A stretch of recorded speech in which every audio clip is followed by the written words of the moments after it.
혹시 영화 고지전이라는 영화를 혹시 보셨을까요? 고지전이라는 영화. 이 영화 고지전은 한국 전쟁을 다룬 영화입니다. 1951년 7월 휴전 협상을 시작으로 1953년 7월 27일 정전 협정이 조인될 때까지 2년 동안 이 협상이 난항을 거듭하는 가운데 이 전쟁이 조금이라도 더 영토를 늘리기 위해서 뺏고 뺏기는 치열한 전투가 그때 당시에 벌어졌었습니다. 다 우리 국사 시간에 또 역사 시간에 다 배우셨겠지만 이 한국 전쟁은 이 37개월 정도 있었던 이 단일 전쟁이었거든요. 이 단일 전쟁으로 이 400만 명의 최다 사상자를 냈는데 그 중에 300만 명이 이 2년 동안 이 협상이 진행됐던 2년 동안 특별히 이 중부정선이라는 이 곳에서 이 고지쟁탈전을 하면서 희생되어졌다라고 합니다. 이 영화 고지전은요, 이런 교착 상태에서 한국 군대인 이 악어 중대 안에 벌어졌던 이야기를 담고 있는 내용입니다. 영화에서도 나오지만 이 회담장에서는 이 책상에 앉아서 조금이라도 더 많은 땅을 차지하려고 이 설전을 벌였고, 최전방에서는 끝나지 않는 전쟁으로 이 혈전의 전투가 계속되고 있었습니다. 이 휴전 협상이 길었던 만큼 이 협상하는 동안 실제 전투를 벌이는 군인들은 점점 지쳐갔고, 그들에게 이 전투는 명분이 없는 무의미한 전투가 되어 버렸습니다. 그들에게 최종 목표는 다름 아니라 살아남는 것이었고, 살아남는 것, 즉 생존이 최우선이었습니다. 서로를 죽이고 죽는 무의미한 전투를 방증하듯이 이 마지막 전투 후에 살아남은 이 남과 북의 군인들의 대화가 참 저에게는 인상적으로 남았는데요. 이 남측 군인이 이렇게 물었습니다. 뭐 하나만 묻자. 3년 전에 너희들이 의정부에서 말하길 너희들이 왜 지는지 아느냐? 싸우는 이유를 모르기 때문이다 라고 했는데 도대체 싸우는 이유가 뭔데? 그랬더니 상대 북한군이 이렇게 얘기했습니다. 기대하시면 안 됩니다. 내래 확실히 알고 있었어. 근데 너무나 오래돼서 잊어버렸어. 그렇게 영화는 끝이 납니다. 이 남한 군인이 지금 도대체 우리가 왜 싸우고 있냐라고 물었는데 이 북한 군사가 이렇게 얘기하는 겁니다. 예전에는 확실히 알고 있었는데 너무 오래되어져서 내가 왜 싸우고 있는지, 왜 이렇게 살고 있는지 잘 모르겠어. 이 시대를 살아가는 저와 또 우리 성도님들에게 이렇게 질문해 봅니다. 나는 왜 그리스도인이 되었는가? 나는 왜 치열한 일상에서 믿음을 지키며 살아야만 하는가? 내가 굳이 이렇게 섬김과 헌신의 삶을 살아야 하는 이유가 무엇인가? 나는 무엇을 믿는가? 나는 정말 행복한가? 혹시 신앙생활이 너무 오래되고 이런 고민들을 한 시간들이 길어져서 믿음으로 살아가는 삶의 의미를 잃어버리셨을까요? 나의 믿음은 늘 미지근한 것 같고 후퇴하는 것 같은 기분이 드실까요? 이런 매너리즘에 빠지지 않기 위해 위해서는 우리가 믿는 바를 확실히 알아야 할 것입니다. 요즘 참 이런 고민들을 청년들을 생각하면서 많이 고민하게 되어집니다. 예전에 청년 때 나는 어땠지? 어떤 설교를 들었지? 어떤 가르침을 받고 어떤 훈련을 받았지? 이런 고민들을 하면서 제 안에 저도 청년 시기가 있었습니다. 청년 때 그때 항상 한숨을 내쉬며 나는 왜 여기서 이렇게 열심히 봉사하고 있는 거지? 나는 도대체 무엇을 믿는 거지라는 그런 고민을 했었던 것 같습니다. 그때를 고민하면서 저에게 요즘 이런 것들을 생각하게 됐던 것 같습니다. 우리가 믿는 바를 확실히 아는 것. 성경을 통해서 전달되어지는 설교, 큐티, 통독을 통해서 우리가 믿어야 할 것을 자세히 아는 것이 정말 오늘날 우리에게 필요한 것들입니다. 우리의 예배 시간이, 개인 경건 시간이 그렇게 우리가 믿어야 할 바를 알아가는 시간이 되기를 소망합니다. 그렇다면 우리는 무엇을 믿고 있는가? 오늘 본문의 말씀을 통해 함께 나누고 기도하고 싶은 것은 바로 아빠 아버지 되시는 하나님입니다. 아빠 아버지 되시는 하나님. 우리 아빠 아버지 되시는 하나님은 어떤 분이신지를 함께 살펴보면서 오늘 함께 같이 기도하고 말씀을 나누고 기도하는 시간이 되기를 소망합니다. 먼저 아빠 아버지 되시는 하나님은 첫 번째로 전능하신 아버지이십니다. 전능하신 아버지. 하나님이 어떤 분이신지를 설명할 때 이 하나님의 속성 중에는 여러 가지가 있습니다. 정능만이 있는 것이 아니라 거룩하심, 무한함, 불변하심, 또 유일하심 등의 속성도 있습니다. 어떻게 보면 우리의 삶 속에서 전능이라는 단어가 추상적이어서 우리 성도님과의 삶과는 멀다는 느낌을 가질 수도 있습니다. 잘못 이해하면 아무런 원칙도 없이 마음대로 하시는 분이라고 오해할 수도 있습니다. 그러나 우리가 하나님의 전능에 대해서 불신하는 순간 신앙에서 떠나는 경우가 많습니다. 만약 전능하신 하나님께서 우리와 무관하게 일하신다면 어떻게 될까요? 우리와 아무 관계가 없을 때 이 전능하신 하나님은 우리에게 두려움이 대상이 될 것입니다.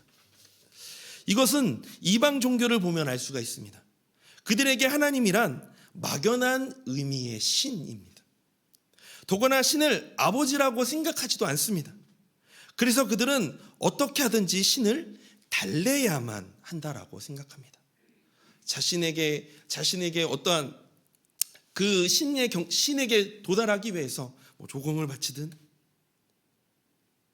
때로는 자신을 자학을 하든 여러 가지의 것들을 통해서 이 신에게 도달하려고 하죠.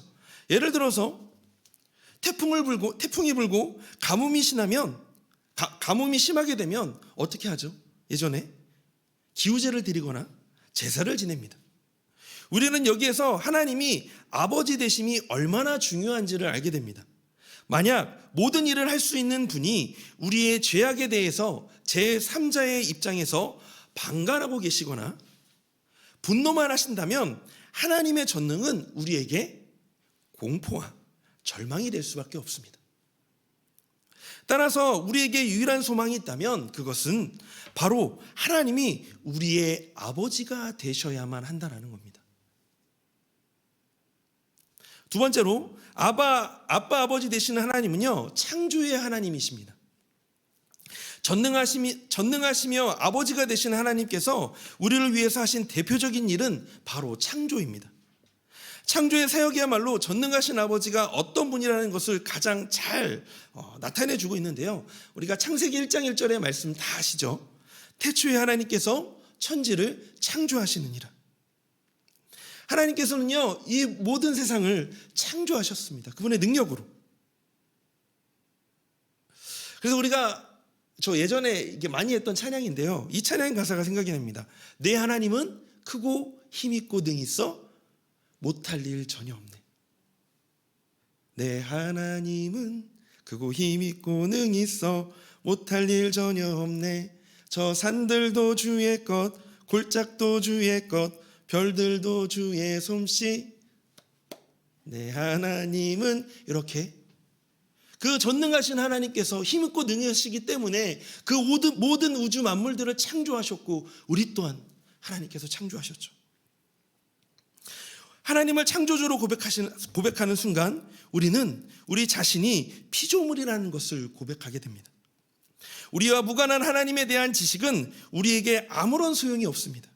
또 우리가 피조물이라는 사실은 우리가 스스로 존재하지 않고 이 세상과 우리가 무에서 창조되었음을 의미합니다.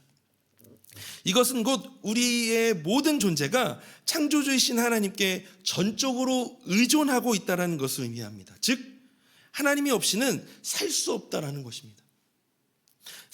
이사야서 64장 8절에 이렇게 고백하고 있습니다. 우리 함께 같이 읽어볼까요?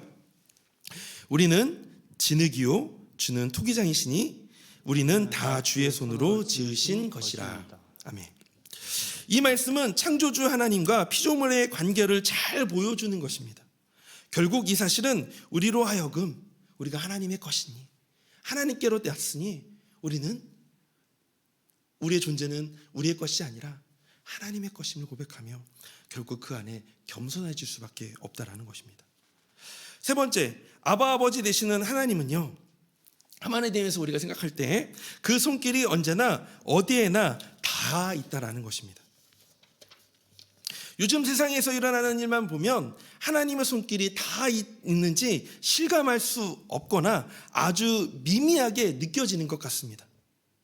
그러나 하나님의 손길은 항상 모든 곳에 다 있습니다. 그것을 하나님의 섭리, 좀 어려운 말로 하나님의 섭리라고 말합니다. 이 하나님의 섭리는 전능하신 능력이고 언제 어느 곳이든지 미치는 능력입니다. 그 능력으로 모든 피조물을 보호하시고 선하게 인도하십니다. 잎새와 풀, 비와 가뭄, 풍년과 흉년, 먹을 것과 마실 것, 건강과 질병, 부와 가난, 하나님의 능력이 모든 곳에 아버지의 손길처럼 임하는 것입니다. 하나님의 이 섭리를 믿는 것이 우리의 삶에 주는 유익은요, 첫 번째는 역경 속에서 인내를 하게 한다는 겁니다. 역경 속에서는 화를 내는 것이 당연한데, 이 욥기서 2장 10절에 나와 있는 말씀처럼 욥은 그것을 어리석은 것이라고 간주했습니다. 또한 형통할 때에는 또한 감사하게 합니다.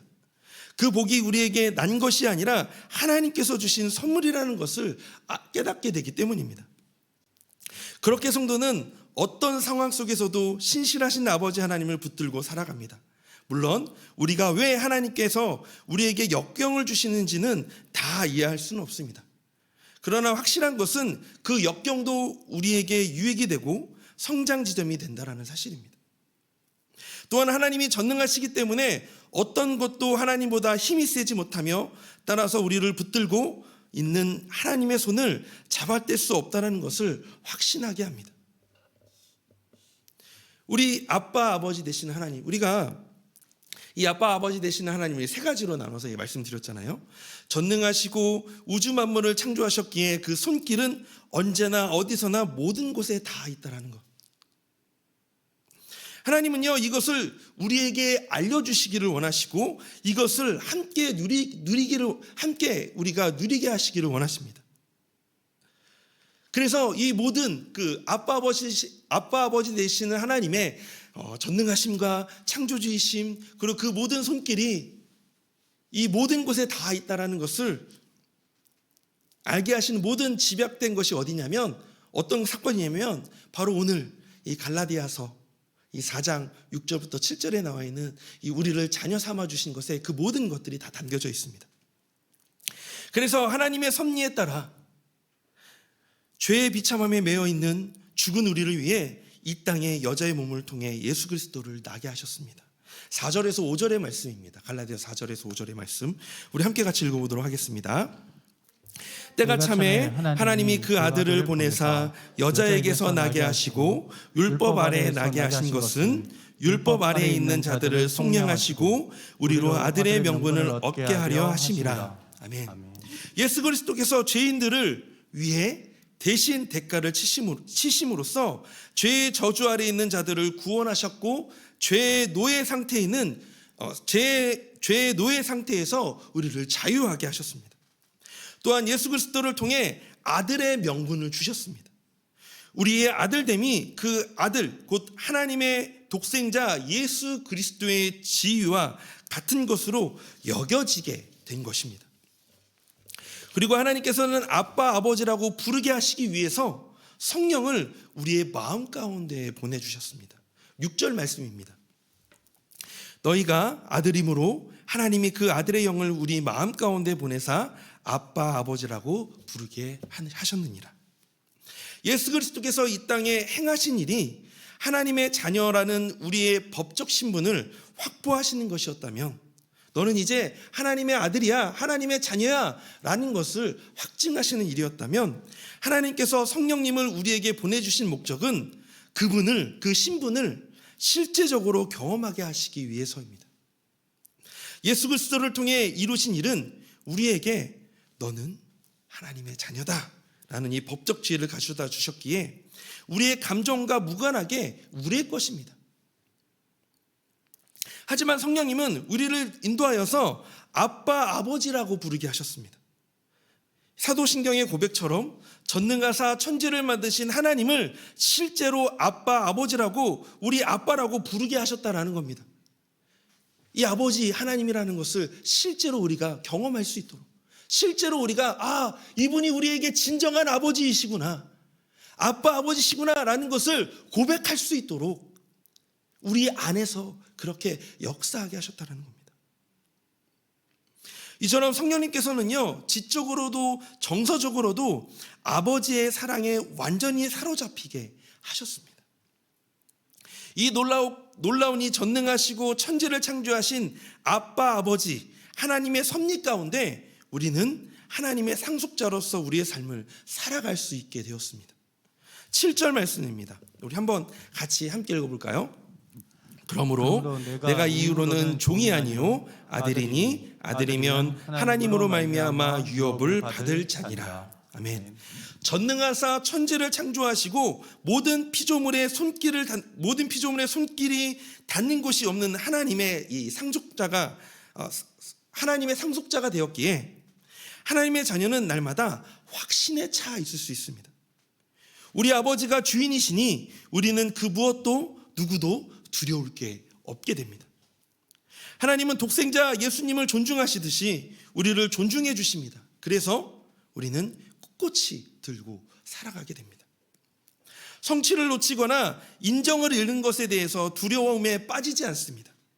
하나님의 아들의 신분이 그런 두려움을 몰아내기 때문입니다.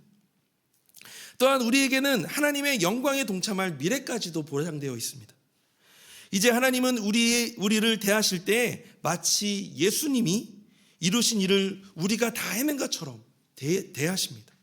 그게 아빠, 아버지 되신 하나님께서 우리를 자녀 삼아주시는 놀라운 결과입니다. 이것이 우리가 믿는 것입니다. 이것이 우리가 믿는 바입니다. 우리를 자녀 삼아주신 아빠, 아버지 되신 하나님, 그분은 전능하시고 천지를 창조하셨습니다. 모든 만물에 그분의 손길이 다 있는 곳이요, 모든 손길이 다 있습니다. 우리는 그 하나님을 믿습니다. 이 사실이 우리에게 만족함과 행복이 되기를 소망합니다. 흔들리지 않는 반석이 되기를 원합니다. 그래서 화려하지 않아도 우리가 우리의 삶을 살아갈 때 화려하지 않아도 정결하게 살며 가진 것이 적어도 감사하게 살 수 있는 이유가 되고 나에게 주신 작은 힘을 나누어 살 수 있는 이유가 되어집니다. 또한 눈물 날 일이 많지만 기도할 수 있는 이유가 되어지고 억울한 일이 많지만 주를 위해 참을 수 있는 이유가 되어집니다. 또한 비록 짧은 작은 인생이지만 주님 뜻대로 결단하며 살 수 있는 이유가 되어집니다. 이것이 우리 아빠 아버지 되시는 전능하시고 천지를 창조하셨으며 모든 만물이 하나님 손에 다 있는 것을 믿는 우리에게 주신 그 놀라운 특권이고 또한 하나님의 자녀로 사는 행복한 삶이 되어집니다.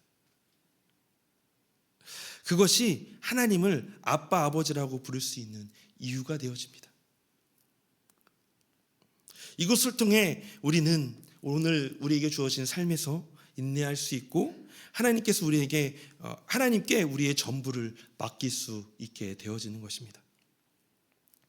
그래서 오늘 우리가 믿는 바, 우리가 믿는 것, 우리가 믿고 의지하며 또 오늘 함께 같이 기도하고 내일을 향하여 소망을 두고 살아갈 수 있는 것, 전능하신 천지를 모든 만물을 창조하신 그분의 손길에 모든 만물에 그 모든 손길에 다 있는 그 하나님이 우리가 부르고 있는 아빠 아버지 되시다. 그분이 우리와 함께 하신다. 그분 때문에 우리가 오늘을 살아갈 수 있다. 이 믿음을 가지고 오늘을 내일을 살아가시는 우리 모든 성도님들이 되기를 주님의 이름으로 소망합니다.